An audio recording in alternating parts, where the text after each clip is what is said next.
You know him as the local sheriff who always speaks his mind. How does he deserve this break to be out breathing fresh air when that family has been destroyed by what he's done? Volusia County Sheriff Mike Chitwood taking to the keyboard to help right what he sees are wrongs.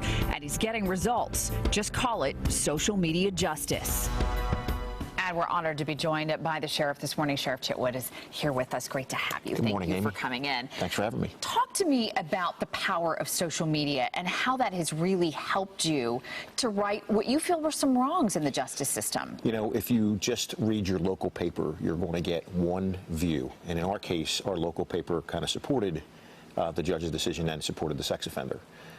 But with social media, you can get your message out there to thousands. Maybe I think maybe 80,000 people may have clicked onto that, and you can get your side of the story out, and you can get the community engaged. And in this case, our community rallied around our young victim and the family and said, this is not right. No family should be treated this way. He was arrested, charged, and convicted by a jury of his peers of 9 felonies and sentenced to 15 years in jail.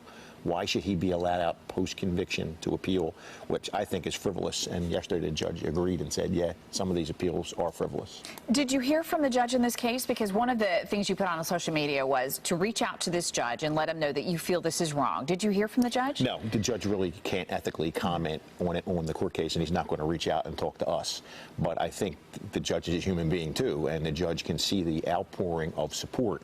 And even at the hearing last week, when the mom of our victim got up and testified, and the grandfather and the state attorney laid out the reasoning why this was a bad decision, the judge had time to reflect and say, you know what, I probably made a mistake. And that takes courage to do that. Did you feel some vindication in knowing this guy is going back behind bars? I feel great for our victim and her family. I've got to meet them.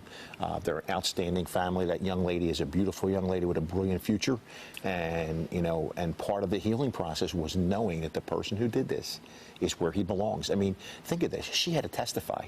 It wasn't where they played video. She was cross-examined, had to sit across from this monster and go through the whole story again and look him in the eye and tell everybody in the courtroom what happened.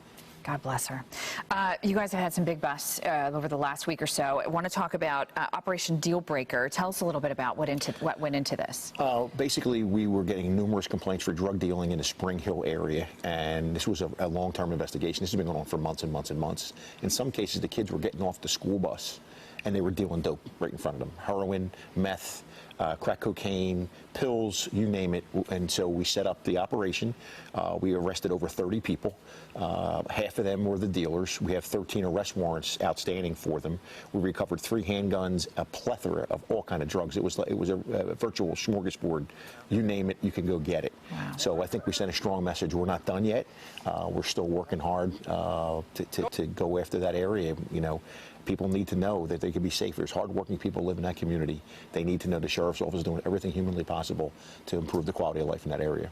You guys also did a sexting operation, and these always shock me because everybody out there knows you guys are doing these, and yet that allure is so great for some of these men that doesn't seem to bother them. Yeah, the youngest was 19, the oldest was 55. In some cases, they brought sex toys, they brought protection with them, and they believed, every one of them said it when they were questioned by detectives, that they believed they were actually going to meet a 14-year-old girl. I mean, it's just unbelievable. And I try to tell the parents, and as they know this, the internet's a dangerous place. Yeah. But you can only do so much. There are so many websites out there.